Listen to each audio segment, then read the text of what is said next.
Since you and Dr. Masharat already shared with me yesterday about our social media handles, but once again, I would like to tell you, if you really want to feel connected and you really want to know more about the conference, please, you can tag us, you can always let other people know what you are doing over the weekend, how your weekend is being spent.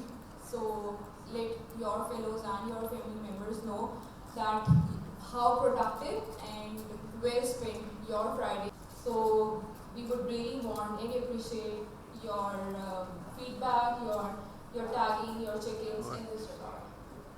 If in case anybody couldn't find and they are not being there, so if you have any questions, any queries regarding the social media thing, you can always reach out to them.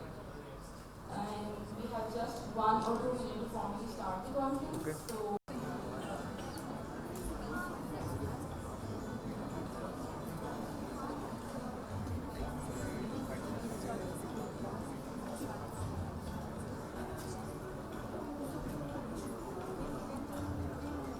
okay, with this, we are formally starting our 3 days of you who is sitting today in this hall.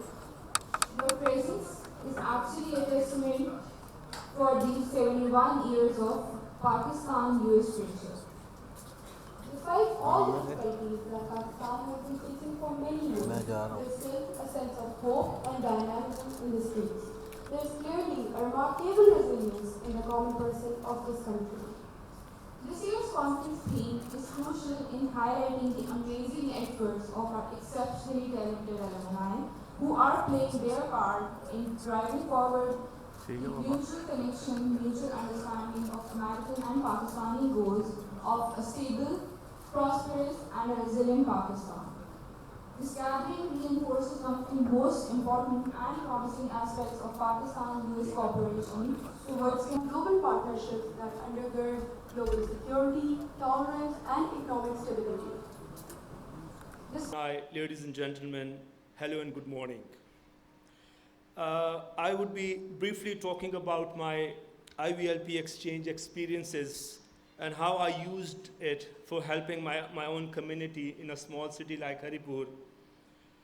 I was a part of IVLP Religion in America in 2009. The program was really amazing and I learned so many new things. It was really an inspiration, and the journey after that, I'll just briefly in 5 minutes, I'll tell you what I did after that. I read a statement of Joseph Smith written on a wall, and this touched me really deep inside and made me think on different lines. The statement was, we are to feed the hungry, to clothe the naked, to provide for the widow, to dry up the tears of the orphan, whether in this church or in any other church or in no church. And again, come to Salt Lake City and visit Welfare Square. Your eyes will grow a little brighter, your heart will beat a little faster, and life itself will acquire a new depth of meaning, and this is exactly what happened to me. It is a journey of like 3 years and 7 months, and I have arranged like more than 200 seminars, workshops, training workshops. All this work is volunteer work. Like the seminars in the university, Interfaith Harmony, World Peace Day, World Harmony Day, World Kindness Day, World Anti-Terrorism Day, Poverty Day, Human Solidarity Day, Violence Against Women, Protection Against Child Abuse, 3 seminars, International Day of Peace and Understanding, Peace Through Fine Arts, International Day of Peacemakers, World Peace Day as a Peace Week, International Day of Women, Pakistan-Afghanistan relationship, challenges and opportunities, internal, external challenges to Pakistan, significance of casting vote, Universal Children Day, building social cohesion in divided communities, rights and status related to minorities, and the speakers were only minority students. Paigam-e-Pakistan, CPAC, 6 seminars in different colleges, drug abuse, ice addiction, World Food Day, anti-corruption, breast cancer, thalassemia, Green and Clean Pakistan, Voters Day, rights and status of transgender, citizen portal, Right to Service Act, Mother Language Day, CSS seminar, Independence Day, population welfare, and responsibilities of youth towards states. More than 60 lectures in schools and colleges by myself and Speckham volunteers. There were 10 8-day trainings for madrasa teachers. They came to our university for 10 workshops. Each workshop was 8 days. And what were the subject matters? For madrasa teachers, learning and development, critical thinking, diversity and human rights, conflict resolution, lesson planning, research methodology, madrasa teachers. And there were 13 workshops, volunteer workshops, for school and college teachers, principles of effective leadership. And a workshop for police officers, for journalists, for doctors, for prison staff. And there were visits by students to old age houses, to orphan houses, temples, churches, gurdwara, police stations, and thalassemia centers, the houses of transgenders. And there were many walks as well, cleanliness activities, peer-to-peer challenging extremism was an international competition. LUMS and University of Haripur, 2 universities competed. And then orientation of madrasa students. Madrasa students came to our university for 30 days. Lectures on IT and English, sports, 7 C's of communication, the standards of education, and orientation of madrasa student was PUAN small grant. It was November 2015. Like you, I was sitting in Crystal Ball Hall. I was just thinking, well, let's do something. And here's the photocopy of that page which I was writing sitting there. And I was writing like peace, harmony, conflict, resolution, society. Let's establish a society. And all of a sudden, it becomes Spark, Society for Peace and Resolution of Conflicts. Then I had to change the name because there was an NGO with that name. And soon after 1 year, one next conference, Youth Activism Conference in 2016, I was invited as a speaker, and now after 3 years, I'm here. There were serious challenges. Very few believed that one man with a small team of like 10 to 15 students voluntarily can do all this work. There were challenges for the students. Administration said, in writing, please stop this. Slow down a little bit. I'll just give you 2 examples. In the very first when I invited Christians and Jews Christians, Hindus and Sikhs to my university, the senior most professor, then vice chancellor said, keep these guys away from us. This is the mentality we have. The teacher said for the first time we have seen a Christian and a Hindu. I said, go and touch them. See, are they breathing? Are they human beings? Where's that dignity of person which we talk about? There was a funeral for a Jew passing by, and the prophet stood up. Companion said, Prophet, why are you standing up? He's a Jew. Look at the answer. The prophet said, isn't he human? Isn't he a human being? Where's that dignity of person? And another seminar, that was for the transgenders. It was very difficult seminar. When I was talking, I saw them crying. When they were talking, I saw my students crying. In 2016, one transgender was killed in Peshawar. He was brought to the male ward. They said, no, take him to the female ward. And the female ward said, no, take him to the male ward. Nadra Khan, she was crying. She said, there are hospitals for animals in your country, and there are no hospitals for us. But on the other hand, this is persecution and problems. Other hand, Ambassador Jones, fellow PUAN alumni, ladies and gentlemen, a very good morning.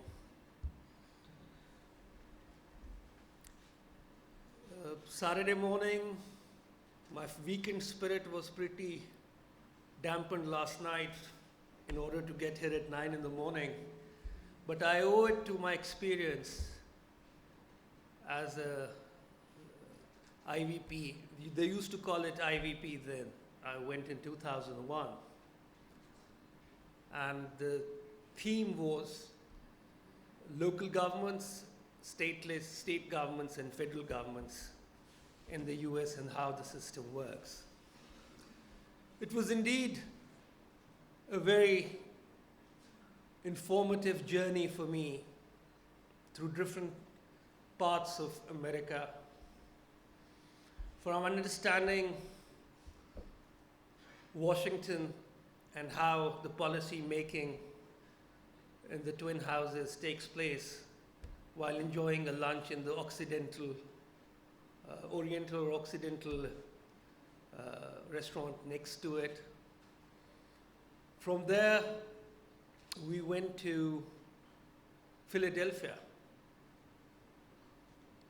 and looked at an amazing system whereby the state judges of the state courts are elected on partisan basis. And once they come into office, they leave behind their party affiliations and dispense justice purely on the merits of the case. While seeing the spirit of the forefathers reflected through streets of Philadelphia, we were also taken to Hershey's factory in Harrisburg. So it was a really very enriching experience for me.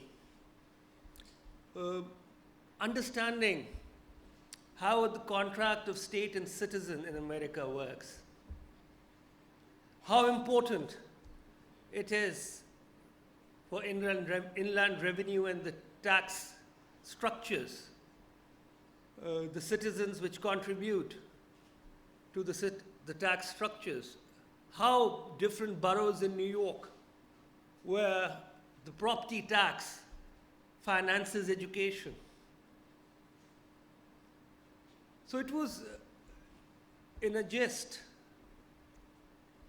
a true reflection of a society based on pluralism, meritocracy, and the process of policy making, how noisy it is, how different divergent groups fight it out in different policy matrix structures.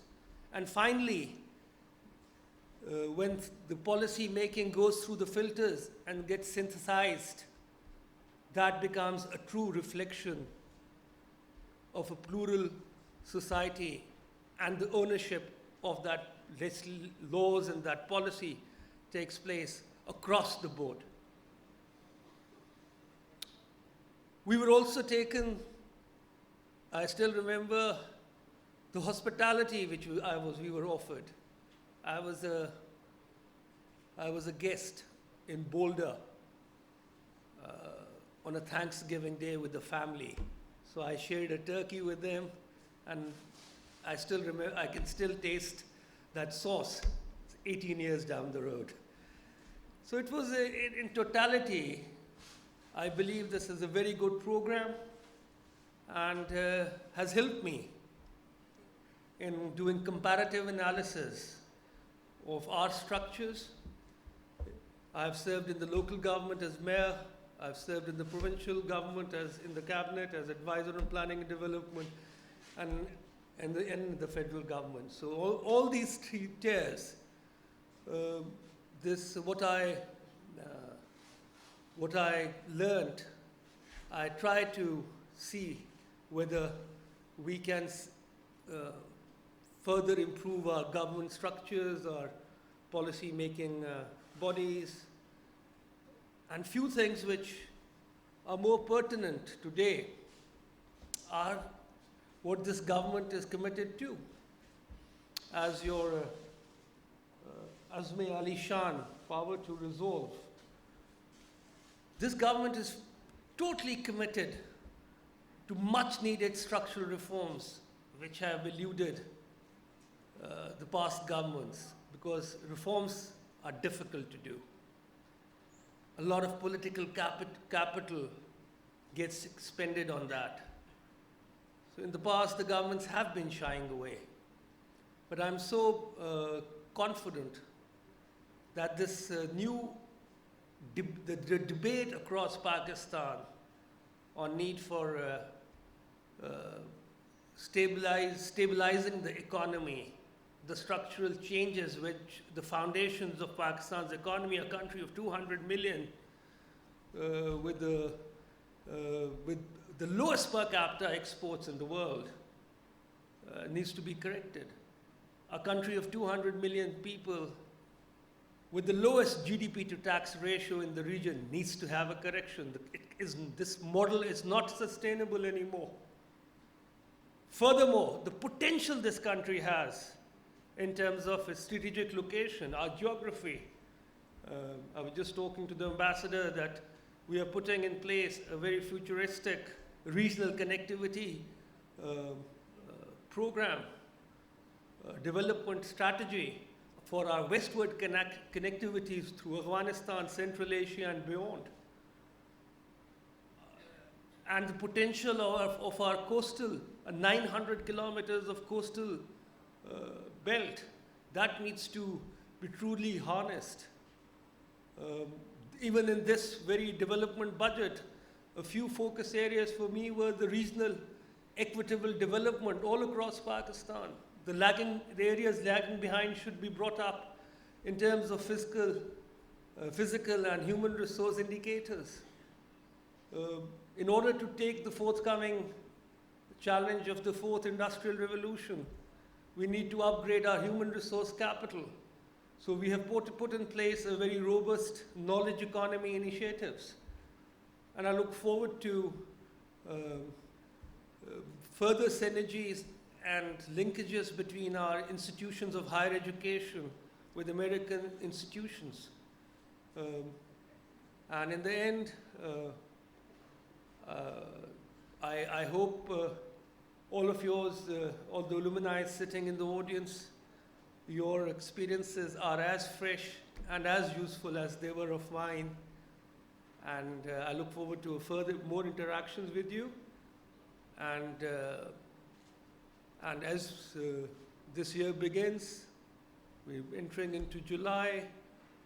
Prime Minister is visiting Washington, and a new phase of rebuilding and re-engagement of our relationship between Washington and Islamabad is on the horizon. On that very note, I thank you all.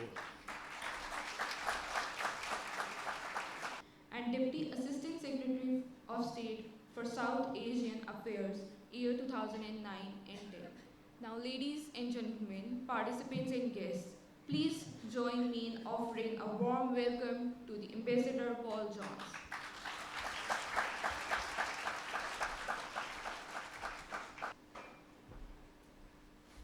Assalamu. It's wonderful to see everyone here today.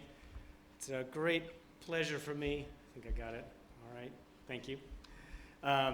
This event is a real highlight of our year of engagement and activity with this extraordinary alumni network, the largest anywhere in the world. And it really, in my view, is a foundation and an expression and an extraordinary boost to the relationship between our countries. It's not just about governments, it's about people, and what you have done and what you do is a huge part of that. It's uplifting and a little daunting to follow such two inspirational speakers before me, and I wanted to thank our two most esteemed alumni, Minister for Planning Development, Maktoum Bukhtiar, and Dr. Abdul Muhaimin, and also to thank our PUAN country president, Syed Kazmi, and in advance, I think we're going to be joined later by Senator Sherry Rehman, another esteemed alumnus. So thank you all so much for coming and sharing your experiences. And I very much want to thank everyone who's come from near and far across Pakistan, from Afghanistan, to join us here, and for the tremendous commitment and work that you undertake in all sorts of areas that we're going to hear about more today and tomorrow. You really make a difference in your communities and in a bridge of understanding between our countries. So the United States supports international exchanges to build enduring relationships and networks around the world. And as I say, I can't imagine a better example than this one. With over 29,000 members across the country, PUAN has earned a reputation among all our networks in the world for undertaking important work that addresses shared global challenges. And as alumni of American exchange programs, your perspectives are broad, your understanding of the responsibilities of community service are deep, and each of you took a risk to open yourself up to new experiences that we hope helped you become leaders in Pakistan and role models for those around you. And we know this sort of extending yourself in this way isn't always easy personally. And it's often in places I've been, and I assume it's true here in Pakistan too, it's not always understood necessarily by coworkers, by friends, maybe by family. But taking that step that hopefully informs your future, demonstrates your commitment, your determination, and your resolve. So the theme of our conference this year is Azm-e-Aalishan, the power of resolve, which we all know is a line from Pakistan's national anthem. And there are many examples in our histories and in our societies of how this power of resolve has made a difference. And I'd just like to mention one briefly today that is a little personal for me, even though it's of historical nature in the United States. So next Saturday, on the 20th of July, we're going to mark the 50th anniversary of the first landing and walk on the moon. Many thought that it was impossible to achieve such a goal. I remember well when I was 9 years old, I was at summer camp, and we were all told, you know, tonight you're going to sleep on the floor in the rec room, which was a room kind of like this size, and we had one sort of black and white fuzzy TV in the front. And we were all waiting for that moment with our sleeping bags on the floor at about 11 o'clock at night to see the first human being set foot and take those first famous steps on the moon. And it's an image I'll never forget. And I remember too, through history, I was kind of young at the time, but what President Kennedy famously said when he launched this endeavor. He said, "We choose to go to the moon in this decade and do other things, not because they are easy, but because they're hard." And when Neil Armstrong and Buzz Aldrin landed on the moon on this July 20th, 1969, it inspired a whole generation to dream beyond what they thought might have been possible. And that resolve and bravery in the face of adversity inspires us regardless of who we are, of our national origin, gender, religion, ethnic background. There's a wonderful movie that some of you may have seen or heard about. I highly recommend it. It's called Hidden Figures, and it's about the story of the extreme challenges and extraordinary contributions made by African American women to the NASA space program in the United States in the 1960s. That space program, in many ways, I think, united humankind in a quest for testing our limits and exploring new frontiers. And I know many of you in your communities have shown great resolve and creativity in overcoming adversity. As one example, when a young woman from South Waziristan found herself without a job, she decided to create her own job through digital freelancing. Maria Umar was an alumnus of the U.S. Department of State and the Goldman Sachs 10,000 Women program. And she built on this experience by founding Women's Digital League. And in 2008, this social enterprise since 2008, it has provided digital services to clients from around the world while empowering Pakistani women to earn a living in the digital marketplace. And as exchange alumni, you don't limit yourself to your host country. PUAN relationships go beyond borders, and it's part of a global network. And you are its global ambassadors. So on that note, I'd like to once again welcome our Afghan alumni here today, joined us at this conference. We really appreciate you being with us. And you'll be hearing, I think, a little later from Zamarali Amiri, who first visited Pakistan from his home in Kandahar to attend a PUAN conference in 2011.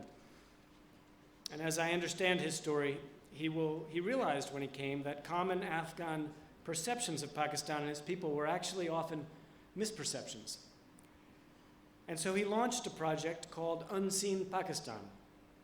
And this initiative helps bring Pakistanis and Afghans closer together by reducing cultural misunderstandings. So Zamarali is part of our global network, and we can all work together as Pakistanis, Americans, Afghans, and others to create better, safer, more prosperous lives for our fellow citizens.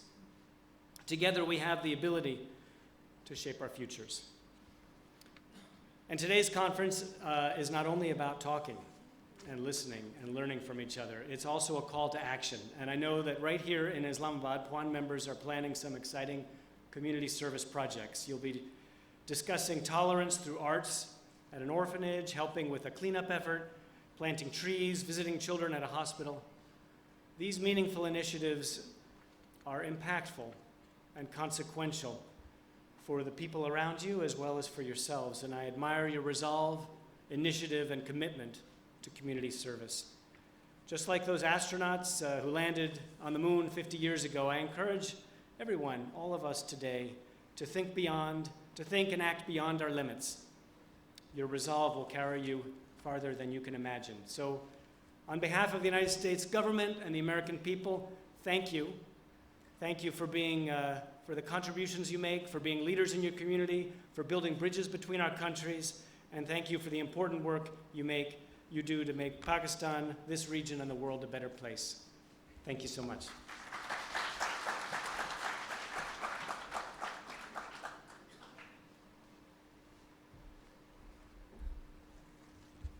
I'm not going to drink from the plastic bottle because I've decided not to drink from that. So there is another container, and I do appreciate that. It's not easy. It's sometimes more challenging to find glass bottles, to pour it, to filter it. But we have to go back to the basics if we are to save our planet and our spot of territory that we live on. I'm really glad that you have covered a lot of ground in the opening statement.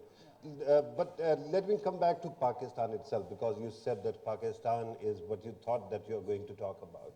Let me ask you, if Pakistan has to be pitched to other countries, and if we are going to talk about reasons why Pakistan should be included in the regional integration, there has to be a unique selling proposition. What do you think is Pakistan's unique selling proposition? Farooq, it's our demographics. Just this morning, I was reading 2 actual articles on population growth and how it's ignored. We are, I think we have the highest population growth rate in all of Asia, behind only Afghanistan, literally, and 2.5 or something, 6 children per woman. That is very high for the kind of resources Pakistan has at its availability. So there is that, of course, but demographics is a two-sided, there's 2 sides to every coin. The glass can be seen as half full. Demographics means a huge market, and markets still continue to determine where capital flows, where jobs are created, where incomes rise, and where people cohere around communities. Right. So we need to create jobs, but why would, and of course we can talk about CPEC if you like, which is meant to be the great big opportunity. Yeah. Should Pakistan be included?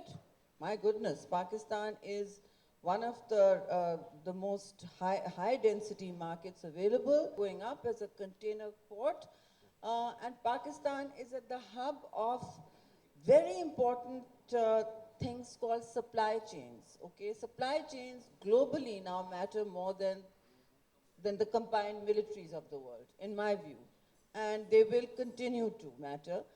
These supply chains and the vision to connect Asia, Pakistan being a key building block of that as a gateway to Central Asia, can completely change the way we live, we earn incomes, relate to each other, and remove conflict from our day-to-day lives. So I think connectivity is a vision that Pakistan must promote.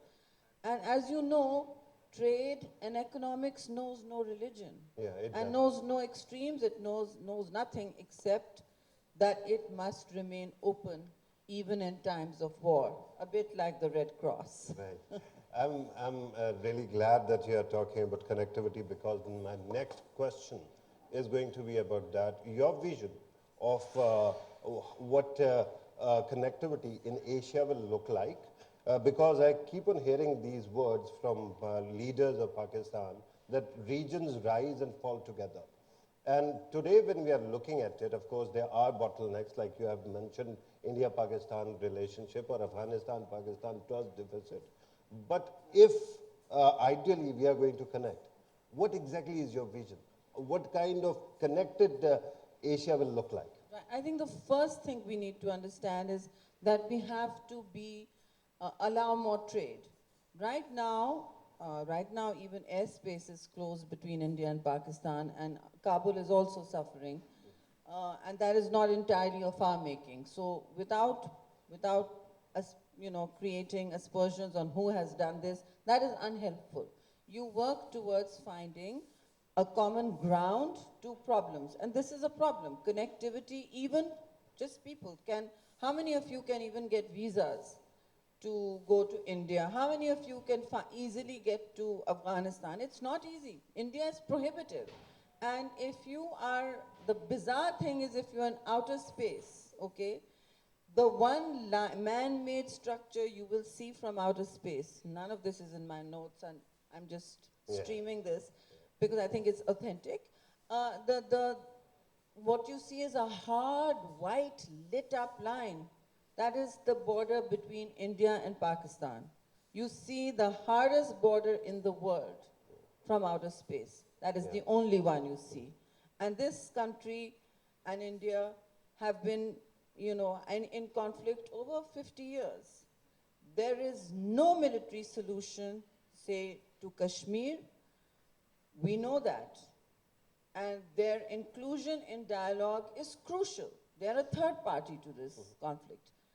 But disputes everywhere in the world, East Timor has been settled.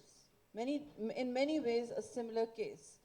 So the United Nations and multilateralism has a huge role to play, as do all of you. If we become only connected to our own lives and our own phones, which are actually two supercomputers in one, and the nano chip has revolutionized our lives. We are a digital economy, and that is another way of connecting. I mean, China is superpowering a digital highway, and CPEC really needs to include that too. And it may not be an AI or artificial intelligence initiative, but we need to be able to leverage gains through connectivity. And while there are obstacles, you have to try and work around them, and as well as try to break down the walls. Now, speaking to India sometimes is like, there's a Greek myth about a god called Sisyphus. Not a god, but, a human being called Sisyphus. He's being punished for something. The gods punish him. This is a myth, but it sticks in human memory. And what his punishment is to roll this huge boulder up the hill, and every night it rolls down again. That's called Sisyphus challenge. And sometimes the maintaining just links between India and Pakistan becomes a Sisyphean quest, because very often it's like women empowerment. Very often you take 2 steps back to just take 1 forward, but you still keep on doing it because at least women will see improvement. That principle of constantly moving with the increment of not expecting a revolution overnight and not instant gratification will yield results in anything we do. Right. One question, because twice you have mentioned India already. The question about, or this concept or misconception about Pakistan is that maybe there is a divide within Pakistan on India, how to tackle India. Nobody has the unique insight that you have. Can you tell us how united or divided we are on India? We are, if there's one thing that unites Pakistan's political parties and its political culture are two things.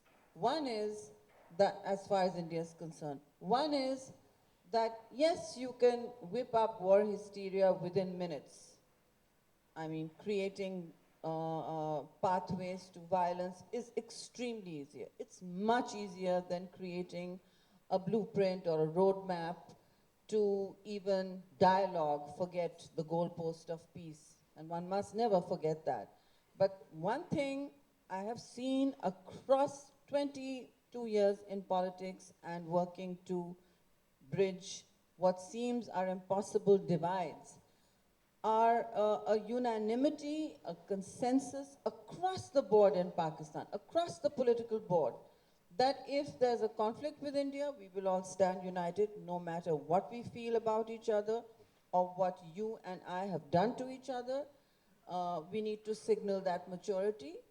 And secondly, I think a greater index of maturity is that Pakistan continues across the political divide in a united fashion to say to the world, to the global community, to signal to India that we are ready for a sustained strategic and non-strategic dialogue at every level. We would like it to be uninterrupted, and we would like it to be able to survive a crisis, because you can't continue two nuclear countries cheek by jowl to each other, anytime prone to a crisis and going up the escalatory ladder can prove disastrous. I don't even want to go into the cost of war argument or what a nuclear winter means for the region or Asia or the world. But these are things that we need to think about, Right. because our futures are really in our hands. And they're in your hands as much as, say, mine or Farooq's. Right. Regarding another very important thing, you have talked about India and Pakistan, and you have said that dialogue is a must. The question now is it merely talking about talks, or talking just for the sake of talks? Or do you think we want to reach somewhere as well? Because it is important, in the past we have spoken to Indian counterparts, but we haven't seen that kind of result translating into reality. Actually, sometimes we don't have space and time, sometimes in our cognitive thrust to keep moving very fast, and the human mind, like news, tends to see bad news as running very fast.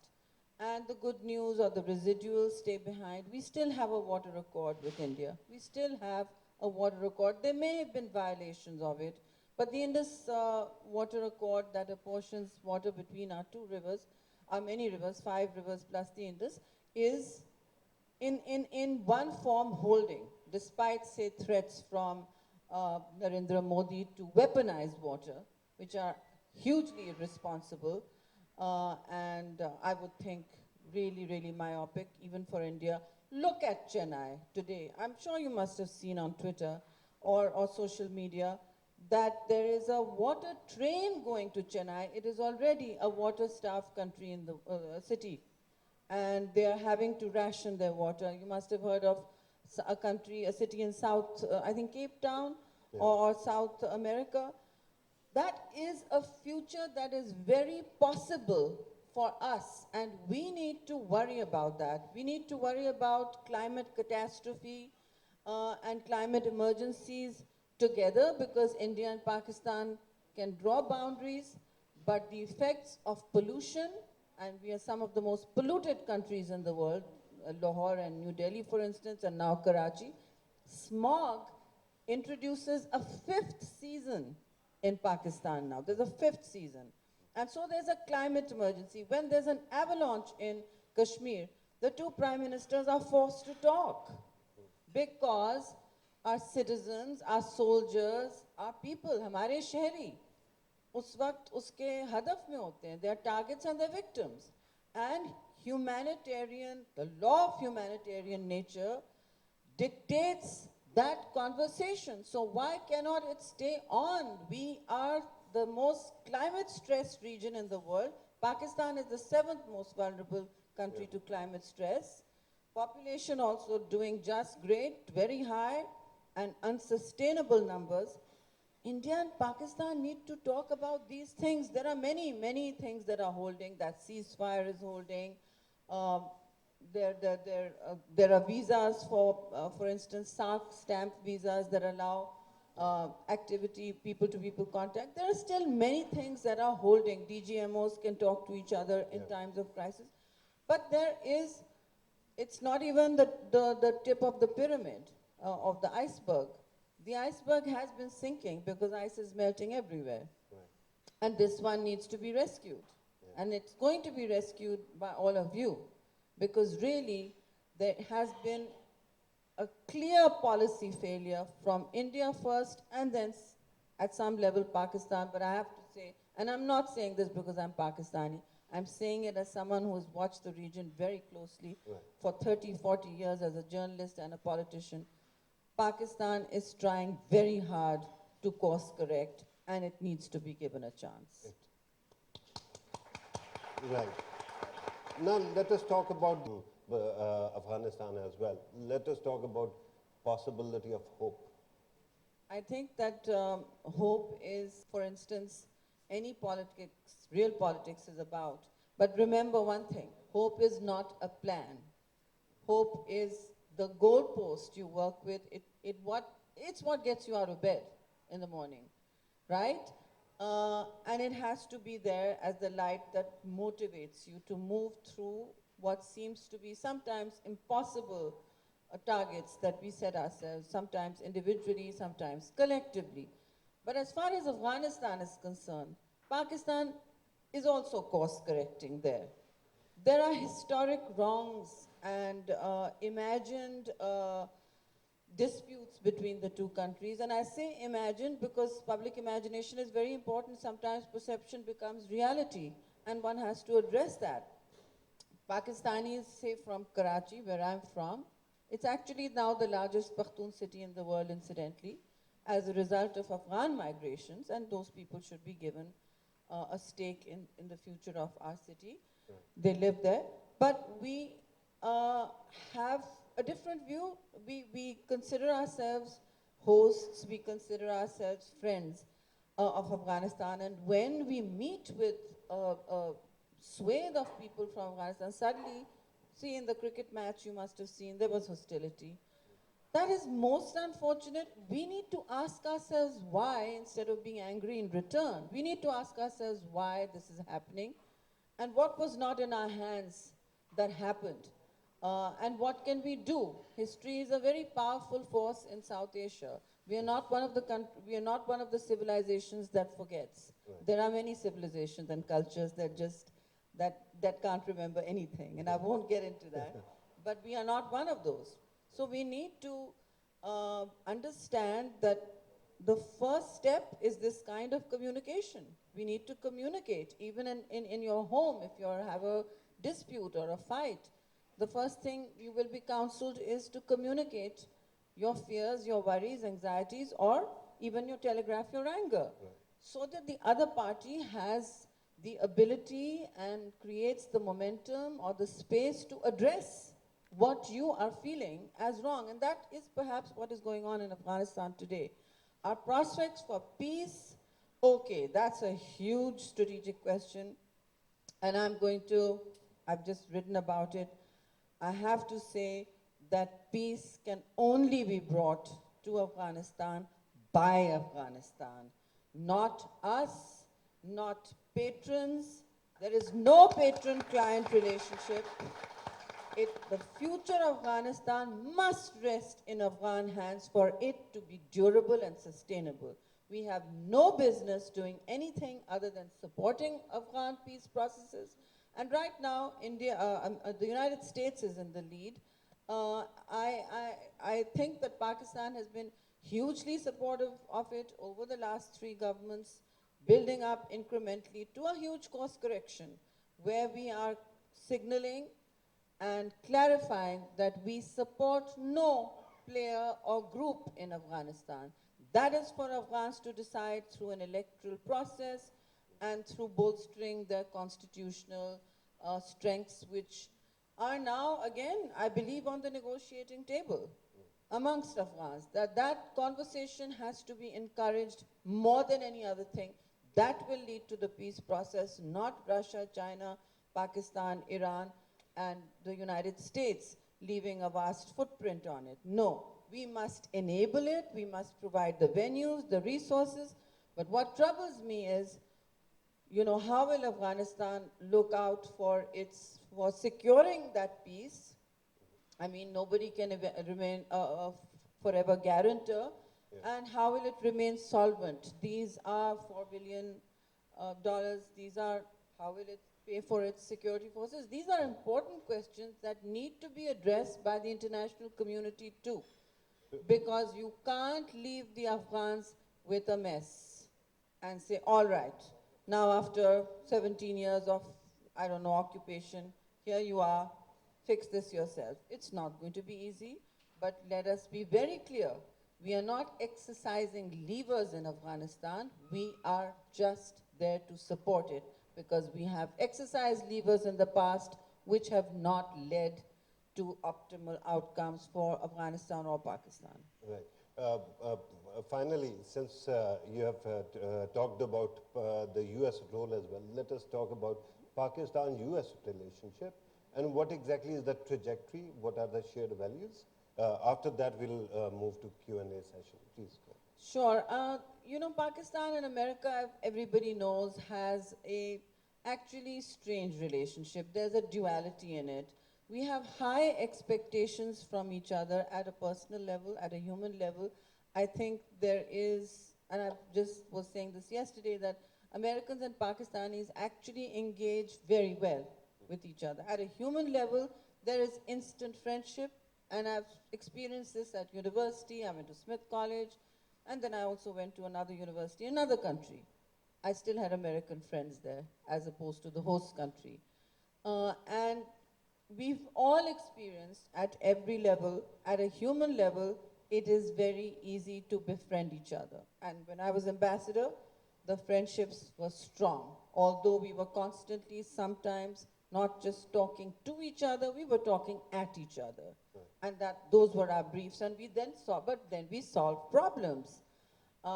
They love Pakistani barbecue and gulab jamun. We like Nike shoes, don't we? And iPhone.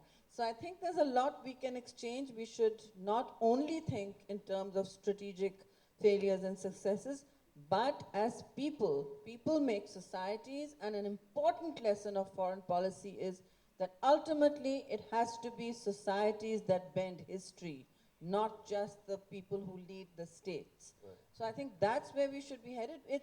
The United States in trade terms is our largest importer of Pakistani goods. China has overtaken it as our largest trade partner. But I don't think we should at any point be forced into camps. Right now, the Americans are looking at the containment of China as a very clear goal. Let's not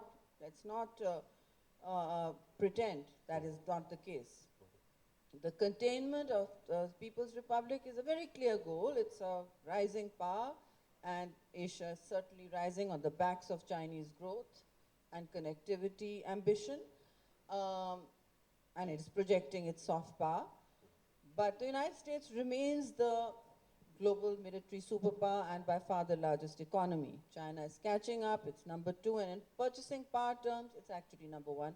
But Pakistan must not find itself in the crosshairs of new binaries. And I think that's what we need to be clear about. There's an Iran-US tension flaring up in the Middle East. That can be inflammable and dangerous. Pakistan hosts what? The largest number of Shias anywhere other than Iran. we share a border with it. So we have relations with its arch rivals as well in the Middle East, very strong relations with Saudi Arabia as well and others, including the United States. We are importers of oil, as is China. So this is a complex world, as the trade wars between the US and America and China tell you. Decoupling economies after decades of globalization is not easy. So Huawei gets up and the people in the jobs in America get up and say, you can't do this. So just remember, one of the greatest antidotes to conflict is the economy. Right. And we need to invest in that and in terms of our resetting relations. Look, that trajectory, that ship has been sailing a while ago. The best way forward for us is not to expect too much, not to weigh down relationships with the burden of expectations that, the United States does not owe us, 6 billion in aid. Nobody owes you anything. It's an outcome of shared and joint interests. And I believe that the United States, as well as China and Russia, have a shared interest in a stable region, including a stable Afghanistan, including a peaceful and bilaterally friendly South Asia. So I think that's where we need to go with these relationships and cast them in that lens. On that encouraging note, we have to actually move to Q&A. Earlier you were talking about Sisyphus. So I'm going to actually go back to the Greek mythology and mention Q&A is open. Kindly raise your hand when you are acknowledged. Introduce yourself and then ask the question. Please. When I was in America, I was with my Indian friend, and this was like the midterm elections in India, and Modi was like having his campaign, and my friend and I were enjoying something named, an Indian dish. So we were like, we discussed the common man, either he be in India or Pakistan, they don't want this conflict. Then there is nothing of their interest. And in Pakistan, when we see you talking so positively, so optimistically, and they talk, then where the problem lies? Where the problem lies? When the political body is ready to talk, when the common public is ready to talk, then who is the person or which is the force that is pulling us back? Address that, it's very obvious, as I said repeatedly, without wanting to zero in and sound like I'm targeting a particular capital country or its leader. Right now, look at Kashmir, your contiguous region. Occupied Kashmir is up in flames. The United Nations has issued its second report in over a period of 2 years, which has not happened for 50 years. So, we need to wake up and smell that coffee. Pakistan is ready for talks, and there is nothing common about you as a young man.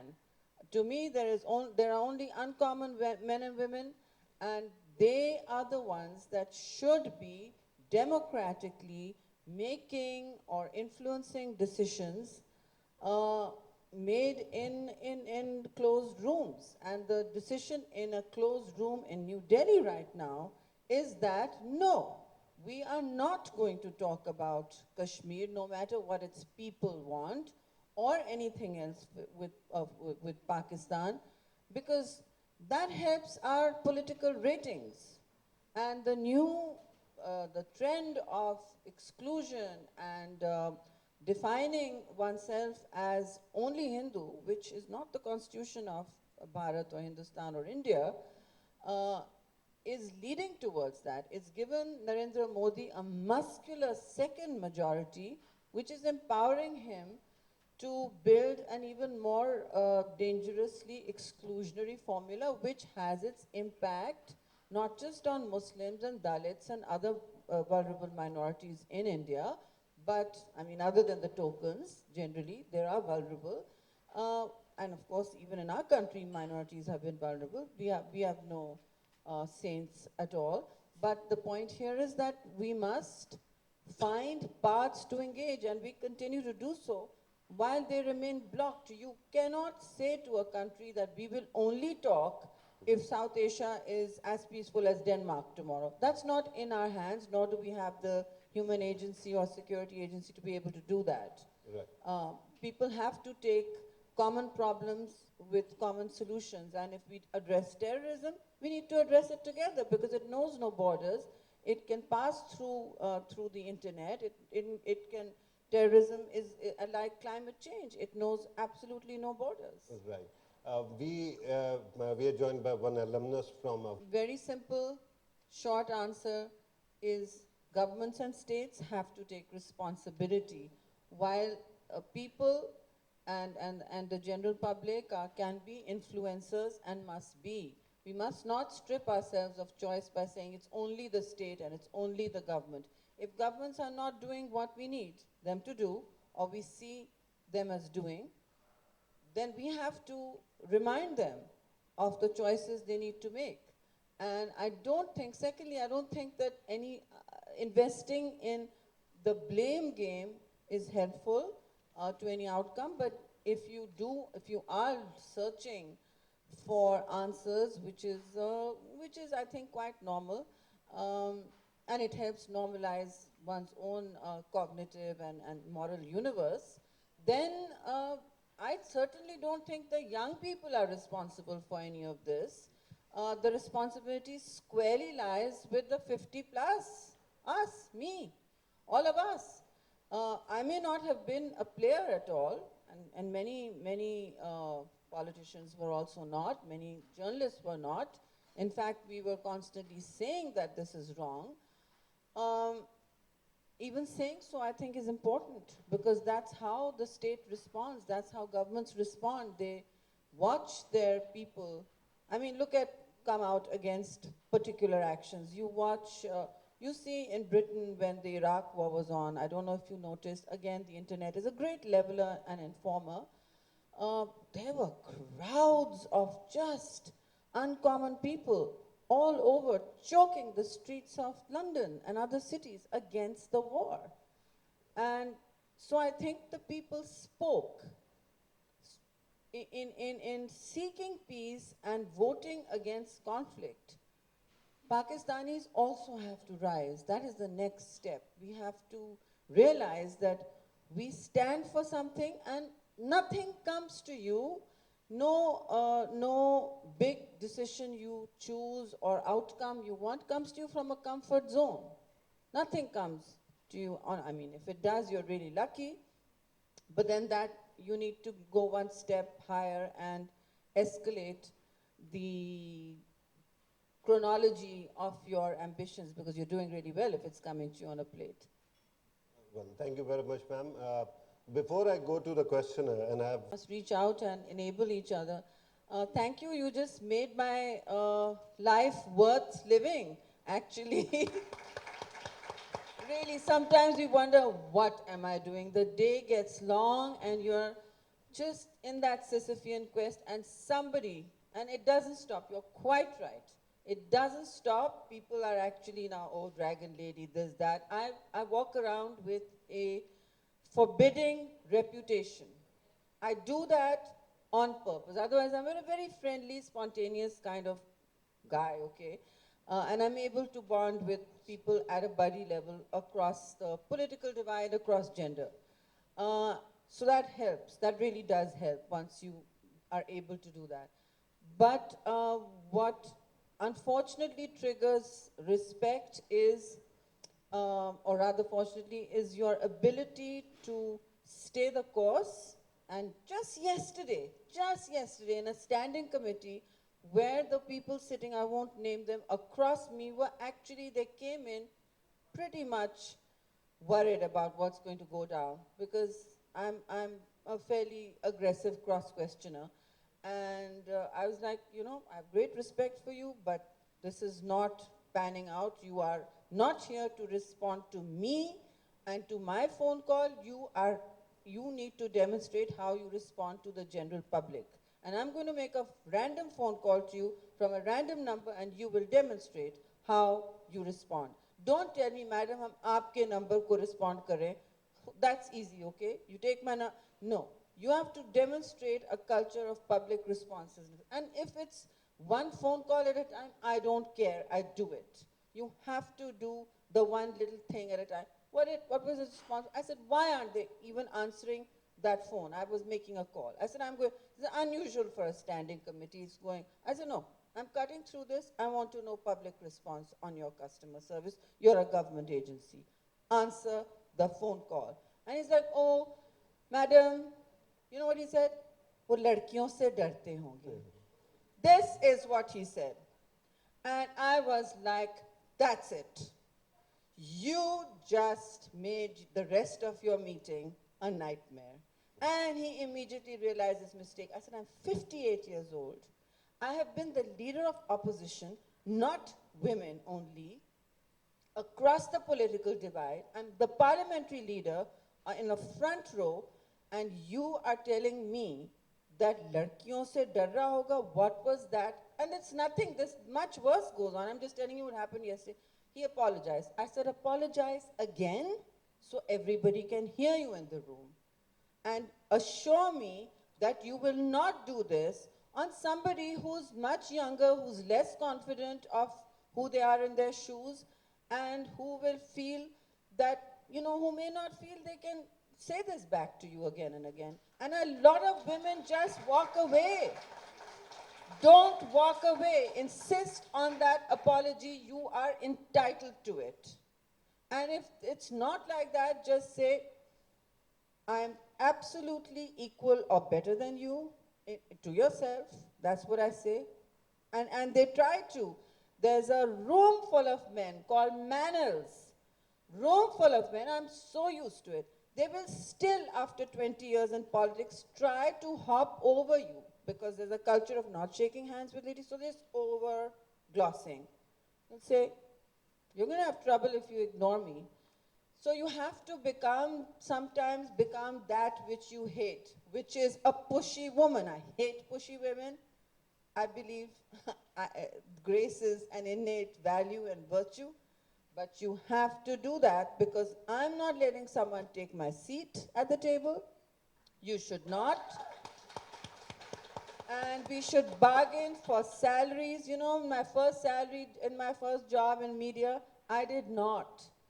And I had a very positive, women-positive employer telling me, you don't need that salary. When I left, I said, oh my God, you looked for an editor for 1 year. You didn't let my name be off the masthead for 6 months after I'd resigned. And you had to double the salary. They said, well, he has a family to support. And you have a husband. I said, that right there will become an anecdote I will continue to tell about you unless you make sure the next woman editor is paid the same as the man. They made sure that was the case. And there was a woman editor. Well, after this talk, I'm going... Mobilizing sentiment, and I'm grateful to hear it from you that as an Afghan, you want to build relationships and create a culture of peace, brotherhood, sisterhood, what you may, and invest in a better future for yourself. Now that may sound like a cliche, but what you just did here, right now, right here, is what you all need to do.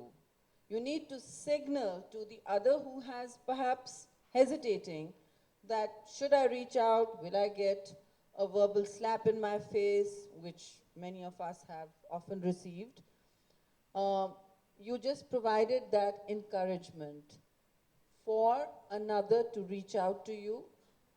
And if you find that no one has reached out to you after this, which I would be very surprised, please raise your hands if you're Pakistanis, young Pakistanis, raise your hands and tell me which one of you is going to reach out to him. Can I Go also on. raise my hand? Of course you can.